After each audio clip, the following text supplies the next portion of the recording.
Assalamualaikum warahmatullahi wabarakatuh. Waalaikumsalam warahmatullahi wabarakatuh.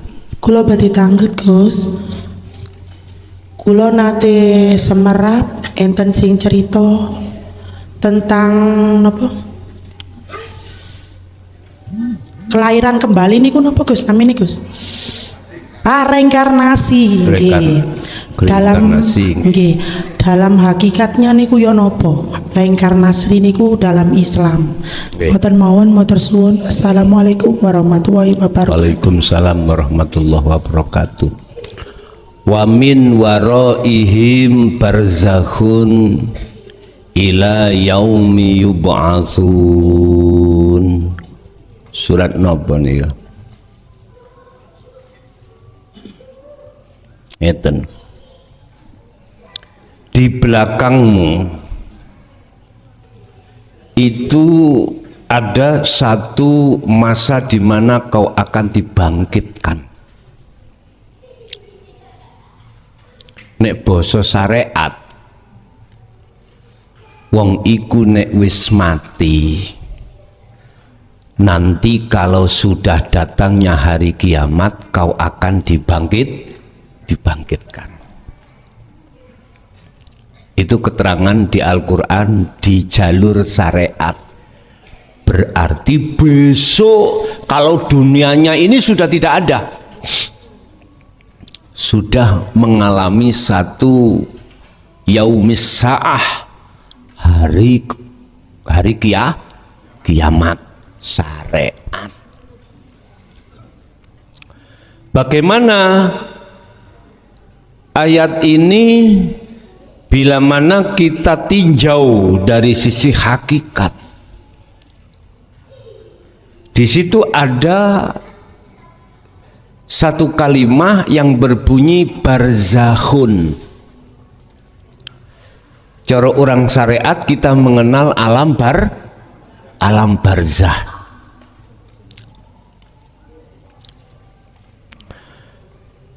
Barzakhun secara murad adalah dinding yang tebal yang akan menutupi oleh ruh sehingga ruh itu tidak bisa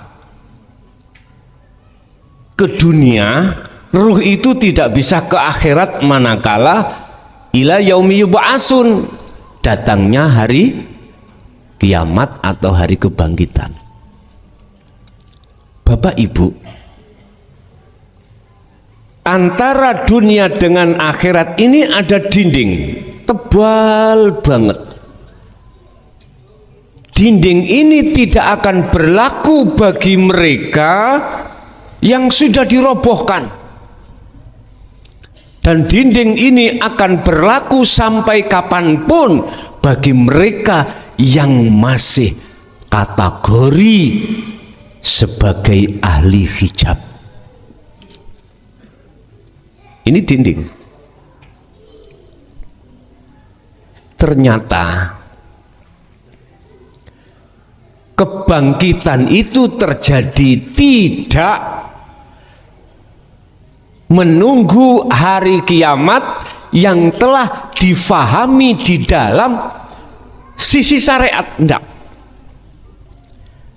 Hari kebangkitan itu terjadi tatkala kita masih di dunia ini. Ini nggak akan paham Anda kalau masih bisinergi menguatkan hukum dohir, jenengan nggak akan paham. Apa ternyata barzakhun itu? Dinding hijab yang disebut syahwatud dunya yang ada dalam hatimu. Jadi kita di dunia ini hakikatnya, manakala sebagai ahli hijab, ruh ini sudah ada di alam barzah. Secara hakikat tertutup, nggak bisa keluar. Di dalamnya yang ada cuman kegelapan.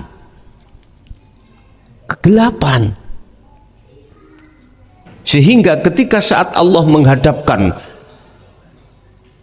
Wijhatun al-ma'rifatun itu nggak tahu.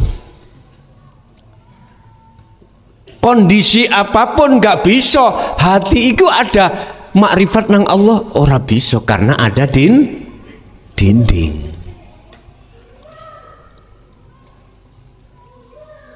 Tapi kalau itu semuanya sudah kau robohkan dinding-dinding itu, maka kau nanti setelah kematian secara syariat tidak mengalami alam barzah.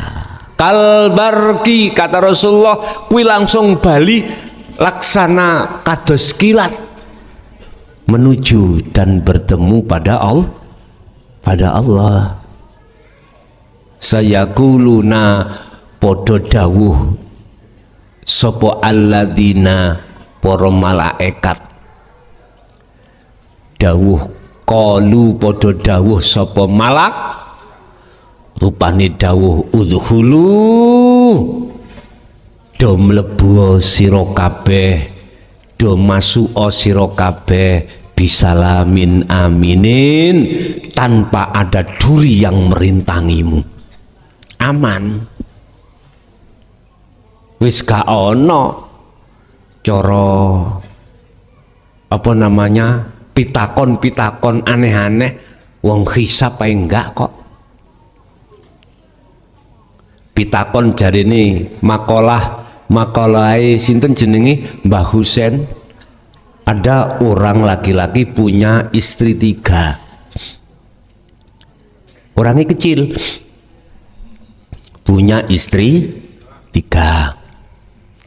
Ketika saat dimasukkan ke surga, istri pertama protes nang malaikat, hei malaikat, mau kebawa kemana suami saya ini? Surga.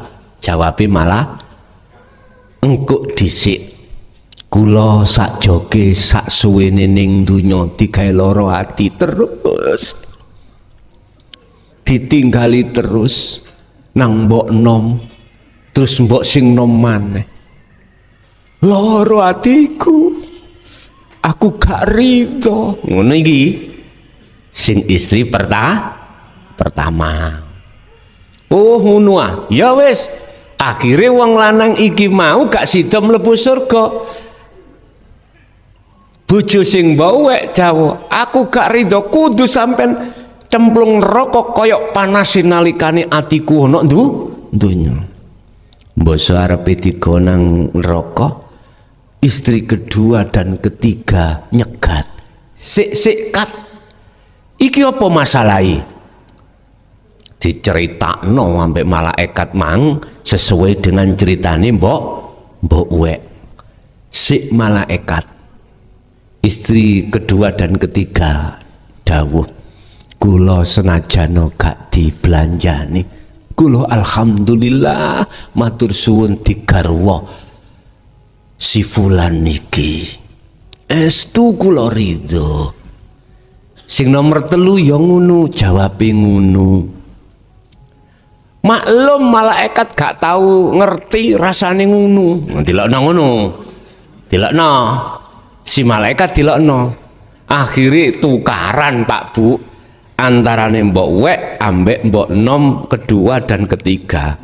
Menang sing nomor loro telu mergae cara di voting menang nomor loro nomor sebab loro dan telu iki dadi siji malaikate timbang pusing-pusing wis karep-karepmu akhirnya wong lanang mlebu swarga. Iku maksude nek angsal kula rilis dari sisi hakikat nyuwun sewu walaupun jenengan ning donya lakune dianggap wong elek lho ya, tapi di dalam laku iku makrifatullah ya iku luwih apik katimbang laku apik mungguh menungso ning tidak disertai makrifat pada Allah. Makola sing seperti ini terus kok serap ning omah laku wis nggawe lorone bojone macam-macam laku elek sing penting makrifat. Yo gak ngono maksudnya. Paham nggih? Wis. Bapak Ibu, apa pitakone Mang? Reinkarnasi. Jadi reinkarnasi niku Pak, kembali kepada fitrah. Berarti sama halnya dengan kebangkitan tadi. Kita akan bangkit keluar dari zona kotor. Dikatakan zona kotor, roh ini berkasih mesra dengan selain Allah. Keluarlah. Akhirnya berkasih mesra terhadap Allah nggon fitrah. Sebenarnya Pak, sedaya menungso ning donya iku laksana wong minggat. Wong minggat iku kudu ndang balik mulih. Kudu balik mulih. Wis cepetan kuwi oleh minggat ndang mulya. Sri, lah ana lagu Sri minggat ndang mulya. Artinya dikatakan minggat, ruh atau hati ini berkasih mesra dengan kesenangan dunia. Udah, kembalilah pada Allah. Wad'u ila rabbika, kata Rasulullah, wis dang baliyo nang Tuhanmu. Sebab iki kataku Rasulullah, ikilah wahyu satu-satunya yang diemban terhadapku untuk kusampaikan terhadapmu, yang berupa la ilaha illa ana, tidak ada Tuhan selain aku. Wis kembali ya kepada fungsi ayat itu. Jadi mboten reinkarnasi iku kok roh iku mlebu nanggone anake, putune, bahkan sing gak terima mlebu kewan. Lah ngoten nggih. Iki yang kita dengar di dalam ajaran mbuh apa kuno seperti itu, tapi itu tidak benar. Yang benar yang dimaksud reinkarnasi itu adalah bangkitnya ruh dari zona kotor menuju zona fitrah. Manakala di dunia belum Anda lakukan hal ini, sampai kapanpun Anda masuk di dalam zona kotor terus menerus, khalidina fiha abada, di dalam barzah kegelapan terus menerus, kecuali ada pertolongan dari Allah, ada syafaat dari Allah, baru akan bisa keluar dari zona kotor. Makanya ada istilah, sesungguhnya neraka adalah untuk mensucikan jenengan sing durung suci, waktu ana dunya belum sempat mensucikan dari kesalahan roh. Makanya dimasukkan neraka. Neraka itu apa-apa anar, padahal anar itu maknanya adalah api, narun, api. Kok dimasukkan neraka? Nggih, mohon maaf, sifatnya geni kan panas Pak ya, panas. Hakikatnya nek ati panas gara-gara gak ketemu Allah, gara-gara ketemu selain Allah terus gak cocok. Sak temene iku jenengan wis ngincipi geni neraka, ngincip kok terus. Nggih, ada lagi? Assalamualaikum warahmatullahi wabarakatuh. Guson sekeluargi juga saudaraku hidup semuanya.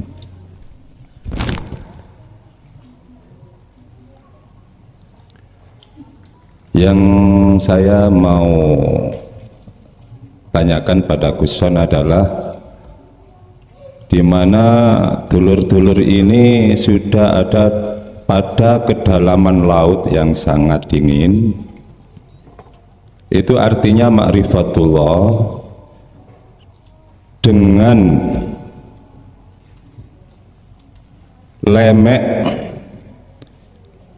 ayem. Sampun ma'rifatullah duduknya dateng ayem mawon, artine isok melaku-melaku nyekel buntute paus, isok melaku-melaku dulinan teri nyekseni maring Allah. Gusti Allah indah seperti itu. Artine yang dibahas Guson sedikit, tapi maknane Allah Subhanahu itu luas. Yang saya gambarkan ini artinya syarat mutlaknya adalah dulur-dulur semua yang sudah ma'rifatullah. Di situ hanya duduk di adem ayem saja, itu jawabannya Gus nanti itu pas atau bagaimana? Karena mungkin saudara-saudara ini duduknya di situ, walaupun dulinan bah ngai tempe, bah motong rambut, bah dadi lurah. Jadi di mana-mana di keramaian maupun di tempat yang sepi duduknya datang adem ayem. Melihat bojo cerewet, dilihat Allahnya hidup yang ada pada istrinya. Itu mungkin nanti Gusan bisa menjawab. Dan juga ada bahasa yang disampaikan Gusan itu intinya tidak mengkerdilkan kita bahwa ilmu seorang ulama hidup itu bisa menentukan dikasih anak garangan, gak selalu pada putranya atau putrinya. Karena di situ hak Allah mutlak. Begitu yang saya sampaikan, mohon diperjelaskan bahwa Allah pun tidak pilih kasih bah keturunane opo ae, bisa jadi Allah berkehendak. Saya akhiri. Assalamualaikum warahmatullahi wabarakatuh. Waalaikumsalam warahmatullahi wabarakatuh. Memang ada dua sistem untuk sampai pada Allah, wasilun dan majdubun. Walaupun saya memakai sistem wasilun, tatkala di tengah perjalanan umat ini memakai sistem majdubun, saya pun tidak akan pernah protes terhadap Allah. Artinya sistem wasilun itu mengarahkan baik indan nas, lebih-lebih indallah bi khair wa afiyah. Apa? Bagus. Andai kata walaupun saya sudah memberikan sistem wasilun, Anda di tengah jalan kok ya memakai majdubun, itu pun tidak ada alasan saya menyalahkan. Tidak ada. Tetap saya mengatakan bahwasanya semua itu atas dasar settingane Gusti Allah. Walaupun modal panjenengan itu sistem wasilun, sistem di mana secara syar'i juga berlaku hukumnya, dan secara hakiki lebih-lebih ditekankan di tengah syar'i. Kok iya di situ jenengan iki hanya duduk di adem ayem, keluar dari jalur wasilun, saya tidak ada alasan untuk menyalahkan. Ndak. Bahasa sederhana saya hanya begini, ya wis karepe kono. Ngaten lho. Sebab sistem majdubun itu Anda sudah tidak mau melakukan apa yang dihukum syariat dengan alasan ono kuno tambah rawat, tambah akeh kudone, akhirnya ditinggalkan. Saya tidak akan pernah memaksa, apalagi menyalahkan. Tidak akan pernah. Bapak Ibu, innallaha, sebab dasar saya innallaha la yanduru ila suwarikum wa amwalikum, Allah gak melihat status penggawean. Bahkuwi jadi rakyat menengah ke bawah atau rakyat menengah ke atas. Ono sing dadi tukang cukur, petani, pedagang, pejabat, bahkan dadi kiai. Ngalor ngidul akeh sing nyangoni. Nek gak disangoni loro ati.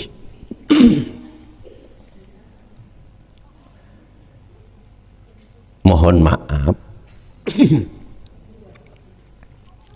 Allah tidak melihat status penggawean jasadmu, tidak. Wa amwalikum, Allah pun tidak melihat status mewah dan tidaknya kekayaanmu. Bahkui melarat, bahkui sugih, macam-macam melarat sugih iki melarat. Melarat contone orang duwe bojo. Ngerti orang duwe bojo? Dudo kenek, Joko kenek, wis gak di bojo, iku melarat bojo. Gak lanang gak wedok. Bah kuwi bojomu, bah kuwi gak di bojo, bah kuwi duwe bojo, bahkan bojomu 100 sugih ya, 100 bojo. Kaya Nabi Sulaiman ya, bojone 100. Batinku, pikir aku nek ngiliri ya apa 100. Allah tidak melihat kekayaan dari sisi garwa, kekayaan dari sisi anak, sebab innama amwalukum wa auladukum, anak itu kekayaan. Ada yang sudah 10 tahun nikah belum punya anak, Allah tidak melihat di situ. Atau kekayaan dalam hal ini materi atau semi materi.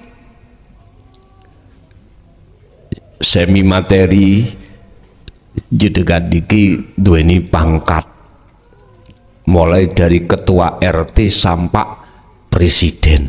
Allah tidak melihat itu. Materi fisik, rumah, mobil, Allah pun tidak melihat itu.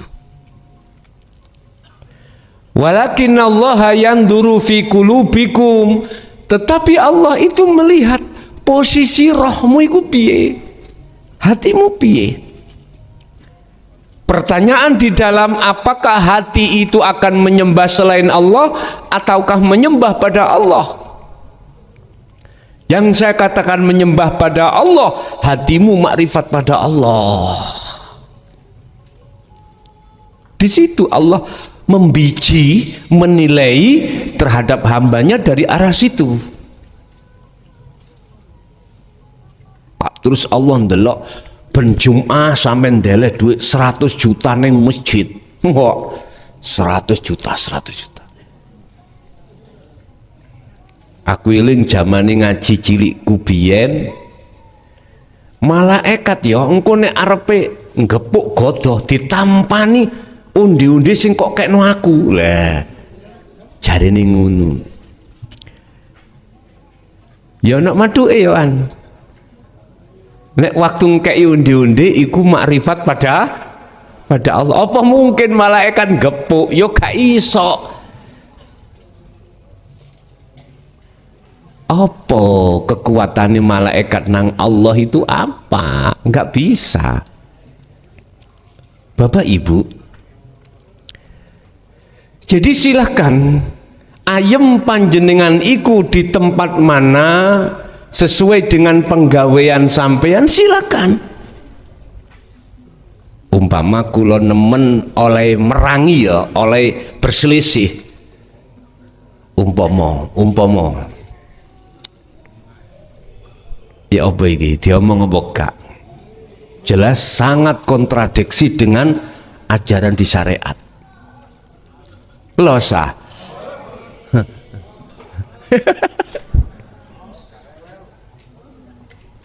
Engko alasan ngoten terus beliaunya kak gelem rene. Jadi direncanakan padahal mulut beliaunya ke sini. Sik tak angkrek sik. Engko enek wis bar mulut.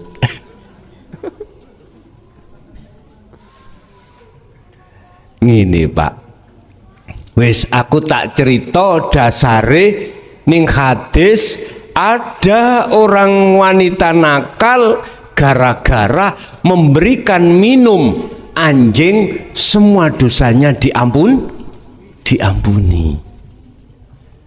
Ternyata Pak, ketika saat beliau itu memberikan minum terhadap dog, ya, anjing, dia makrifat pada Allah. Ghafarallahu laha min dzunubiha wa kafir anha sayyiatiha. Allah mengampuni segala dosa yang pernah dilakukan oleh si wanita nakal selama hidupnya itu.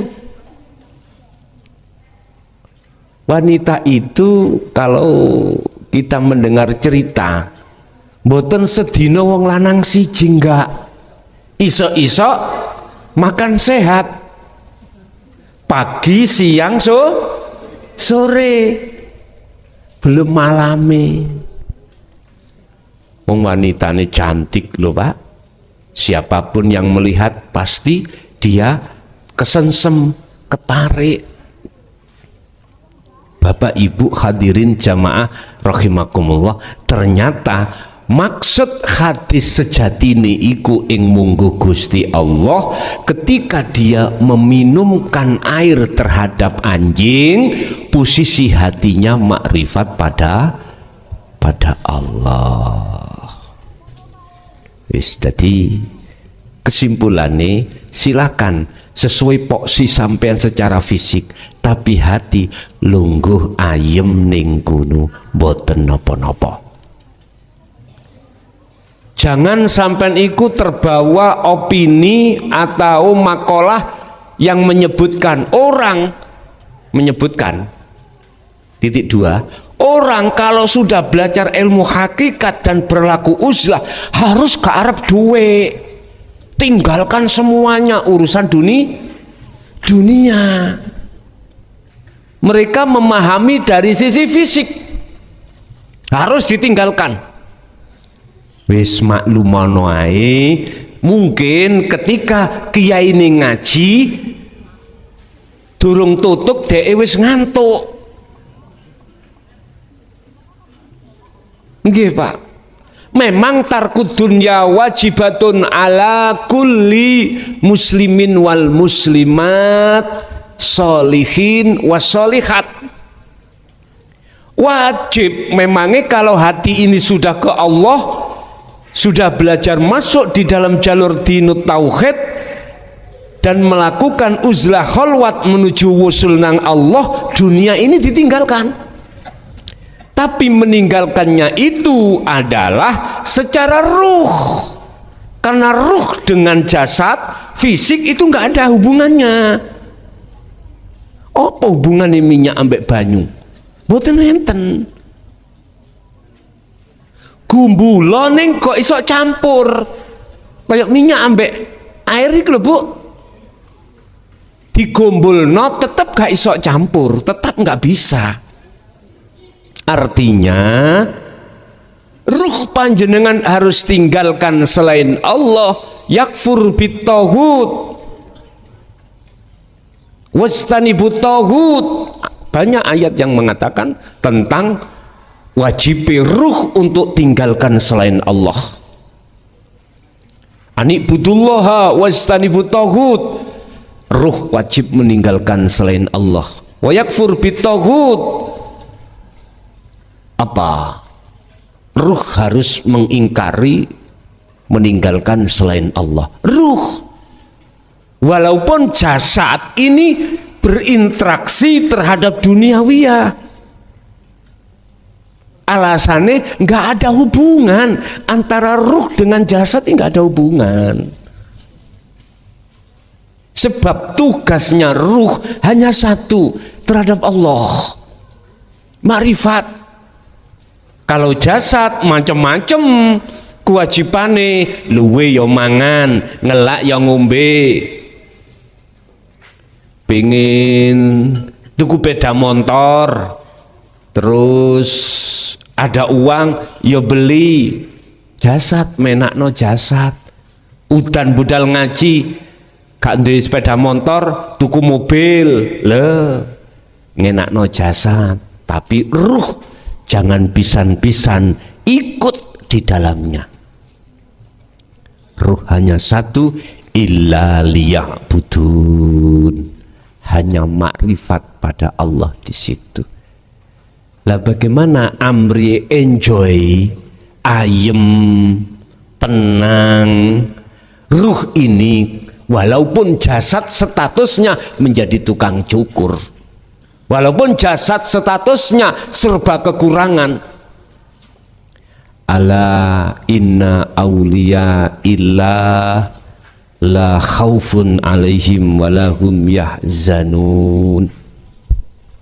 Yo, Anda harus jadi kekasih Allah. Nah terus bagaimana menjadi kekasih Allah itu, Kang? Gampang. Fattabi'uni, ikut aku. Kata Rasulullah, ikut aku. Ikut sing ya apa? Kita terhadap Kanjeng Nabi, atau sekarang kita mengatakan estafet yang dibawa Kanjeng Nabi, ajaran iku mang terhadap tabi'in, tabi'ina sholihin. Ikut lagune roh iki man.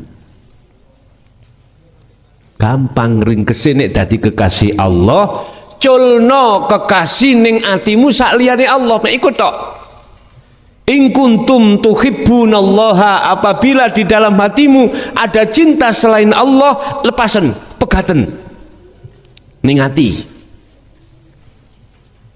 Kalau Anda sudah memutus hubungan cinta terhadap selain Allah dalam dirimu, yang kami sebut dengan hubbus syahwah, kesenangan dunia terhadap jasad, maka yuhibbukumullah, Allah bakal menerima cintamu. Berarti ruhmu itu jadi kekasih Allah. Wa yaghfir lakum dzunubakum, segala kesalahan hati atau ruh ataupun jasadmu tadi di sepuro Allah. Kaya dene wanita nakal tadi. Wis aman. Terus bagaimana cara saya melepaskan cintaku terhadap selain Allah yang sudah kadung mengkarat? Kadung mengkarat. Kembali kepada pitutur birriyadati wal adhkar. Prihatino secara jasad, wal adhkar gedekno zikirmu. Ya ayyuhalladzina amanu dzkurullaha dzikron katsiron. Al-Ahzab. Wahai orang-orang yang beriman, yang imannya belum ihsan, biar ihsan, berzikirlah kamu terhadap Tuhanmu sebanyak-banyaknya kau berzikir. Yang kami maksud zikir di sini adalah zikirnya ruh dengan sirul asrar.